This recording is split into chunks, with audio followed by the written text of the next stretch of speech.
Salut à tous et bienvenue sur cette nouvelle vidéo. Je suis content de vous retrouver pour un nouveau sujet sur le Big Data. Les sociétés de télécommunications sont des entreprises qui fournissent des services de communication tels que la téléphonie, l'accès à Internet et la télévision. Avec l'essor du Big Data, ces entreprises ont de plus en plus accès à des quantités massives de données sur leurs utilisateurs qui peuvent être utilisées pour améliorer leurs services et créer de nouvelles opportunités commerciales. Le Big Data est un terme utilisé pour décrire la collecte, l'analyse et l'utilisation de grandes quantités de données. Les sociétés de télécommunications collectent des données à partir de plusieurs sources, notamment les appels, les messages textes, les données de localisation et les habitudes d'utilisation d'Internet. Ils peuvent utiliser ces données afin de comprendre les besoins et les préférences des clients, améliorer les services et créer des campagnes de marketing plus ciblées. Pour rappel, les propos qui vont suivre sont purement fictifs, mais l'objectif est bien sûr de vous faire voir cette valeur stratégique qu'a la donnée dans le monde actuel. Prenons le cas d'une société telco qui effectue une analyse de données, disons sur les 2 dernières années, pour voir comment les jeunes utilisent ces services. On a quelque chose comme ça, résumé par la structure suivante. On prend le cas d'une société qui n'est pas sur le cloud et qui a tout son infra dans son data center. À chaque appel ou SMS, les équipements réseau vont générer des CDR, qui sont des fichiers contenant des informations sur l'appel ou l'SMS. Par exemple, si c'est un appel, le fichier contiendra les informations suivantes. Celui qui a effectué l'appel, celui qui l'a reçu, la durée et l'heure à laquelle l'appel a eu lieu, etc. Et à peu près, on a la même chose pour les SMS, sauf la durée bien sûr. Supposons dans notre cas que ces fichiers soient stockés dans un serveur FTP. De là, les pipelines sur NiFi vont permettre de les récupérer et de les stocker dans HDFS, qui est le système de fichiers de Hadoop. De même, les informations des clients sont recueillies depuis le CRM par d'autres pipelines. Dans notre cas, nous voulons savoir comment les jeunes utilisent les différents services. Les data ingénieurs mettront en place les Job Spark qui vont cibler les données d'utilisation des jeunes et ensuite les grouper par service. S'il y a un job de check à exécuter avant ou si les jobs doivent être exécutés de façon périodique, ils utiliseront un orchestrateur comme Airflow ou un autre du genre afin d'orchestrer l'exécution des jobs. Les résultats seront injectés au niveau de table sur Hive, qui est un entrepôt de données. Et de là, les analystes pourront se plugger dessus avec Power BI, Tableau ou tout autre outil afin de visualiser les données. En faisant cette analyse, la société telco se rend compte qu'une partie des jeunes hommes échangent régulièrement avec 2 ou 3 femmes via SMS et appel. Donc là, ils viennent de détecter une opportunité insoupçonnée.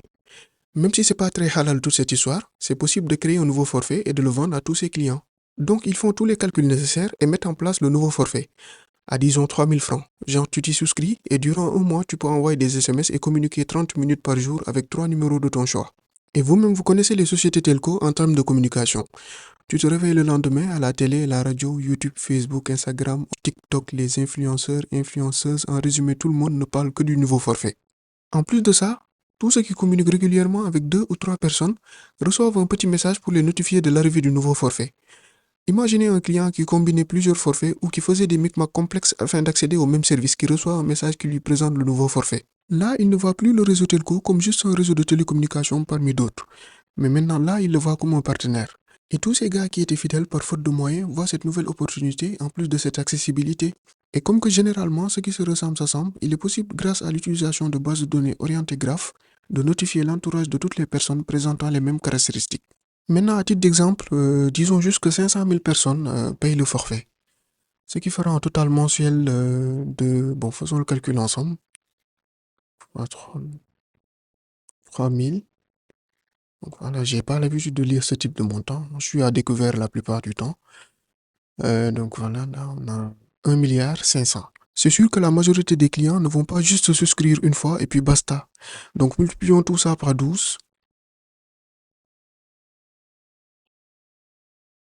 Ce qui fera un total annuel de 18 milliards. Faudra bien sûr retirer à ce montant toutes les charges et taxes impliquées. Quand on vous dit que la donnée c'est le pétrole du 21e siècle, c'est à cause de ça. Le fait de détecter des opportunités insoupçonnées, d'en tirer profit et de fidéliser sa clientèle avec des offres sur mesure. Ce que je viens de vous présenter fait juste intervenir de l'analyse descriptive. Imaginez maintenant ce qu'on peut faire avec de l'intelligence artificielle. Des modèles de churn detection très performants qui permettront d'avoir des informations précises sur les clients qui risquent de rejoindre la concurrence et leur faire une promotion afin de les retenir. Du Next Best Offer qui suggère de nouvelles offres sur la base d'études effectuées sur d'autres clients présentant les mêmes caractéristiques. De la détection de fraude et j'en passe.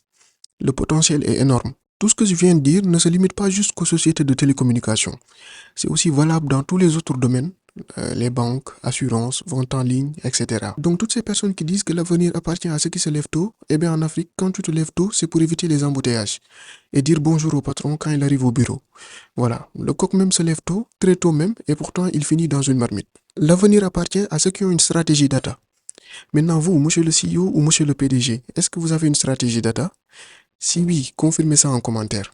N'oubliez pas de liker, partager et de commenter. Abonnez-vous, c'est totalement gratuit et ça m'aide énormément. Les bonnes choses, c'est ici que ça se passe. Abdoulaye Sissé, DT ingénieur. À la prochaine.